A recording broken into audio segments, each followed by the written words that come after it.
Hello लोगोफोर, good morning, welcome back to my YouTube channel. नोंथांमोनखौ आं खेबसे बरायफिननो हाबाय फुङावनो।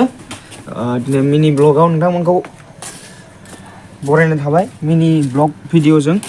ज' लोगोफोर नै बाल्थिं लादों आरोना आङो, ओमफ्राय नैयाव सेम्पु लादों माने गारि सुहैनि दैमायाव, फाग्ला दैमा होननायाव।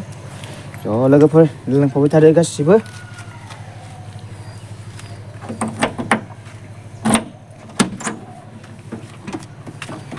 थ' दायो बे बाल्थिं माने बेथ' बाल्थिं गोलैला, गामला गोलैबाय नालाय, बेखौ आङो दिग्गियाव सोदेरनोसै।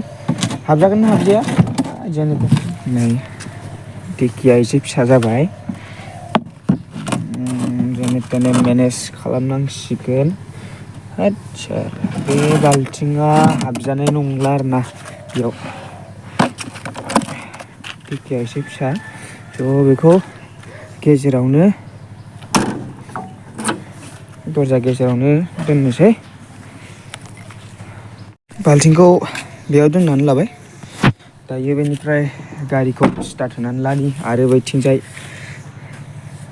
औवानि गेटखौ खुलिनोसै आरोना। लोगोफोर दायो गारि स्टार्ट होनानै लाग्रोनोसै। स' लोगोफोर गारिखौ स्टार्ट होबाय। दायो बेनिफ्राय औवानि गेट दामिखौ खुलिनोसै आरो। थ' लोगोफोर नोंथांमोना औवानि गेटखौ मा होनो बिदिखौ? जोंनिया हख्ला होनना बुङो आरोना। ओमफ्राय नोंसिनिथिंजाय मा होनना बुङो?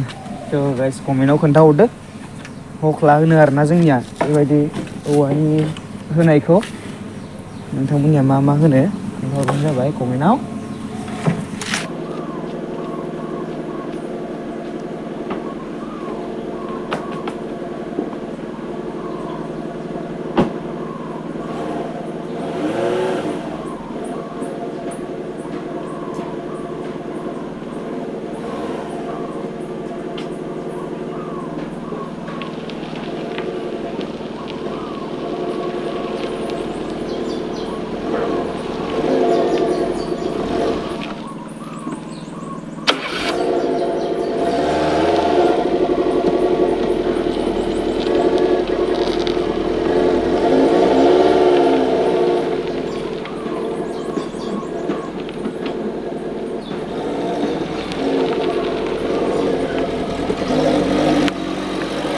ज' लोगोफोर दायो फिदिंखांबाय, ओमफ्राय दैमा फारसे थांसैलाय आरोना।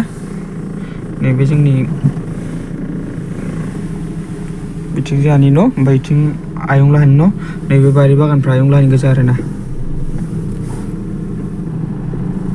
स' लोगोफोर दायो दैमायाव थांबाय थानोसै।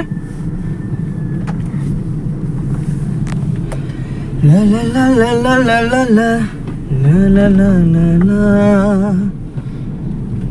हारसिंसो मर्निं हारसिं दैमानि इन्टारेस्ट लायनोसै आङो लोगोफोर। ज' लोगोफोर नोंथांमोनाबो आंजों लोगोसे लाफाबाय थादो।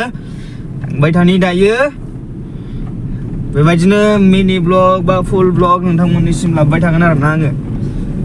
बिदिनोथ' दायो माने भिडिअ लाबोनायनिबो एसे मानिफोराबो प्रब्लेम जागासिनो दङ, ओंखायनो भिडिअफोरबो लाबोनो हायाखै बारा। थ' लोगोफोर लोंफाबाय था बिदिब्ला।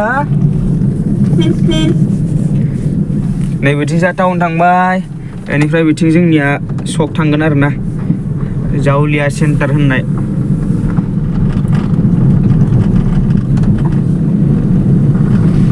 दा आं माने जावलिया सेन्टाराव आंहा मोनसे दुखान दङथ', बेयाव आङो बे दुखाननि लाइटखौ खोमोरलांग्रोगोन आरो। लाइट बारान्दायाव माने लाइट फोजोंना दोनदों, बेखौ आं खोमोरलांग्रोगोन। लोगोफोर लांफाबाय थादो। नै मर्निं दासो साना इसिम जादों। लोगोफोर ओमफ्राय आं नोंथांमोननो मोनसे खोथा खोन्थानि। नै बेयाव जोंहा पुर्निमा सिंगार लाहानि माने दखान नै बियो। गोसोआव ला लोगोफोर, जावलिया सेन्टार आरोना, माजबाटनि जावलिया सेन्टाराव। ओमफ्राय नै जोंना दिनै मंगलबारथ', दिनै मंगलबार माने बजार जायो आरो। ओमफ्राय गारियाव सब गारि थाजोबो। ओमफ्राय ओरैजा थांगोन आं दा ओमफ्राय बिथिं आंनि दखाननि लाइटखौ खोमोरहैग्रोनि।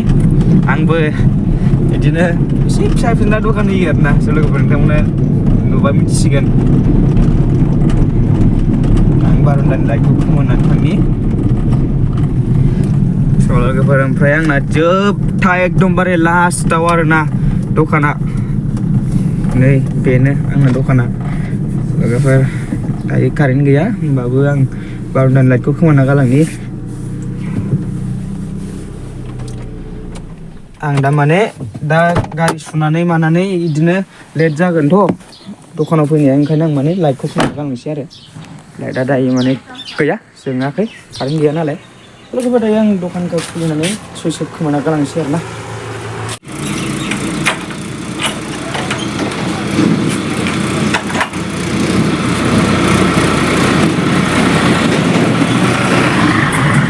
लोगोफोर आंनि दखाना बेनो आरो ना नुदोंना नुवाखै नै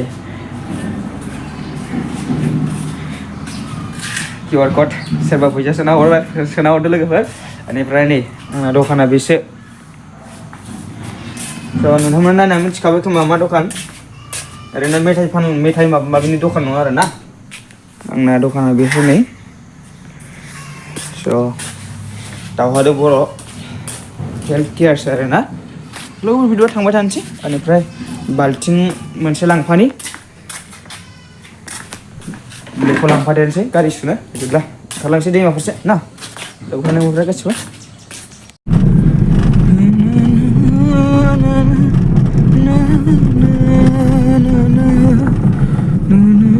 ट्रेक्टर फैदों लोगोफोर आं साइड जाना होखानोसै साइडआव थाखाबाय आरो ना आङो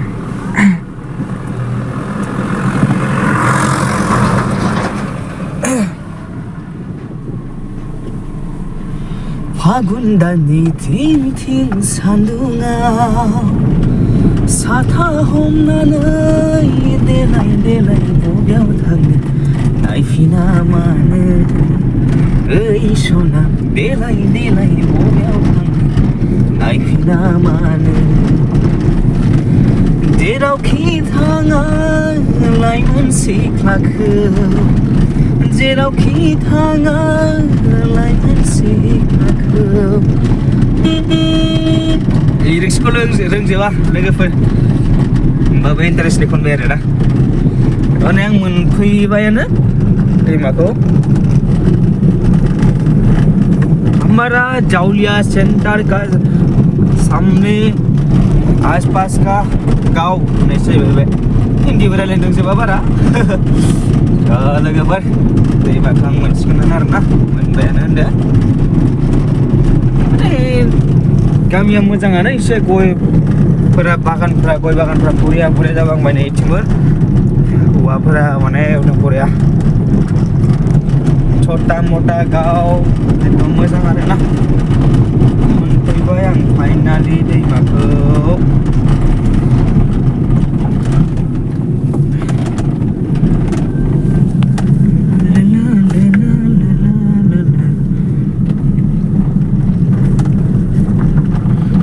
लोगोफोरनि दैमाया बेयावनो सुगोन आरो ना आं गारिखौ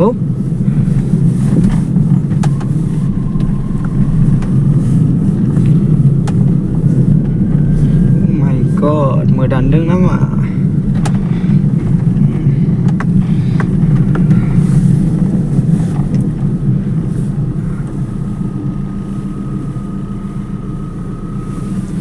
दैमाखौथ' मोनफैबाय लोगोफोर दा आं गारिखौसो बबे खन्दआव सुगोन स' आं दायो लोगोफोर बिदिब्ला डिसाइड खालामनानै लाग्रोनि आरो ना जायगाखौ बबे खन्दआव लागोन स' दसे नायथ' दा ओमफ्राय लोगो मोनफिनगोन डिसाइड खालामना लाग्रोनि आं स' लोगोफोर इथिं सुनोसै आरो आं गारिखौ इथिं ओमफ्राय जोंहा नानिमोन राजामोन स्कुल थांनो ओंखारबोबायानो बबे स्कुलाव फरायो दे मायाव माजबाद लोक्षोराव एम इ स्कुलाव ना बेनिफ्राय टिउसनफोर दं नामा गैया एफा थाब ओंखारबोबाय जे ना लासै थांबाय थासिगोन आरो ने फरिखा दङ आदसा थ' नैयाव सुनोसै आं गारिखौ इथिं फिसाथार दैया ओमफ्राय इयावनो नैबे गेजेराव दोननानै सुनोसै आरो बिदिब्ला आं दैमा गेजेराव बहायनोसै आरो ना गारिखौ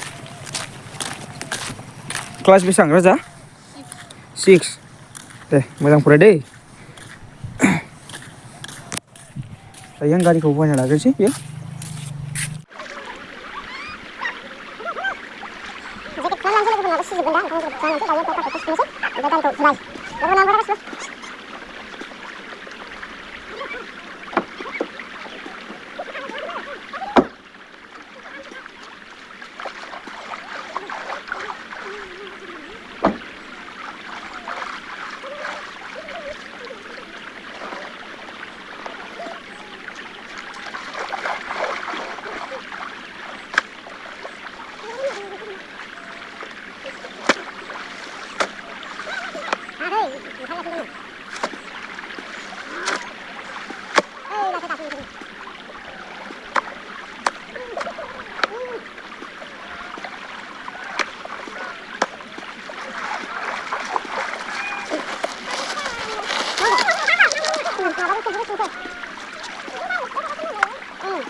लोगोफोर कारपेटफोरखौ सुनानै लाग्रोबाय आङो ओरैजाय फोराननानै दोनबाय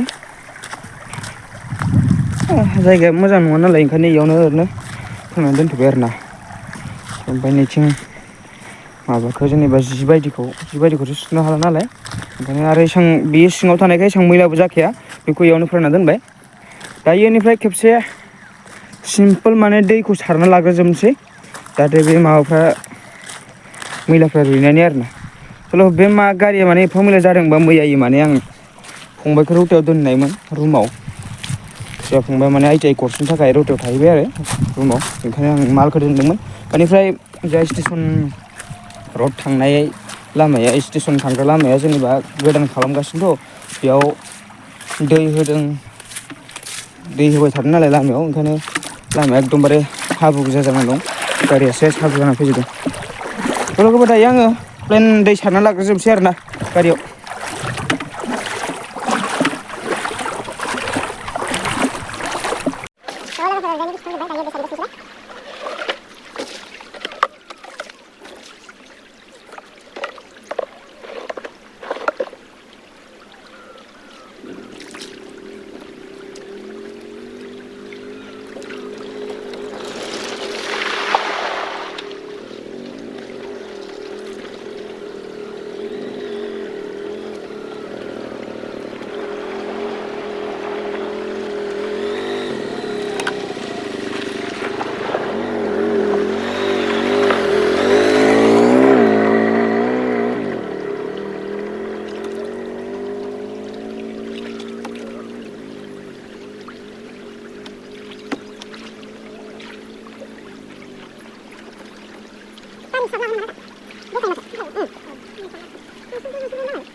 लोगोफोर ओरैनो साइड बडिफोरखौ सुखांजोब्बाय सब ओमफ्राय साइडआव लाबोबाय आङो एसे लुक्सा सोलायबाय आरो ना साफा जाबाय नालाय गुफुरफ्रा हाद्रिफ्रा गैला लोगोफोर दायो सिंनिखौ साफा खालामनानै कारपेटफोरखौ बहायनोसै बेनिफ्राय थांनोसै दायो सिंनिखौ एसे साफा खालामनि आरो हाद्रिफोरखौ सानजौलायबाय नै बहुत टाइम लायो माने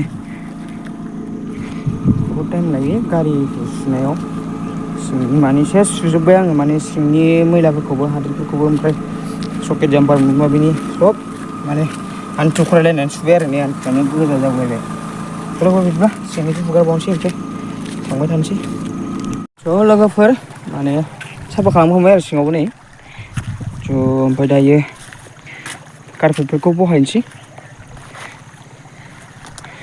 लोगोफोर नैबे दैमाखौ नुदोंना बे दासो बुहुद फिसा आरोना खिन्थु ओरैजाय बुहुद गिदिरसो माने आवगायनानै दंहैयो बियो खमबाबो 5 बिगा ओरैजाय गोलावा 5 बिगा आरोना ओमफ्राय नैथिं बेबो सब न' गोजामोन नैबेसिम खालाय माबामोन आरोना बेसिम न'आनोखामोन दैमाया बिसिम न'खामोन आरो ओमफ्राय दा सेस ओमफ्राय नैबेबो नैबेसिममोन आरो बेसिममोन हाया ओमफ्राय दा नैबे गैला खुरजोब्बाय ओरैजायसोमोन लामाया नैबेजोंसोमोन बेखिनिया सब माने थाग्रा गोजामोन आरो सब खुरजोब्बाय नै फाग्ला दैमा होनो बेखौ लोगोफोर दा मेसेङावहाय फिसा आरोना बियो ओमफ्राय दैज्लाङावबाथाय बहुद गिदिर थ' लोगोफोर दिनैनि मिनि ब्लगा आंनि भिडिअआ बेसेबांसोमोन आंबो गारिखौ थाब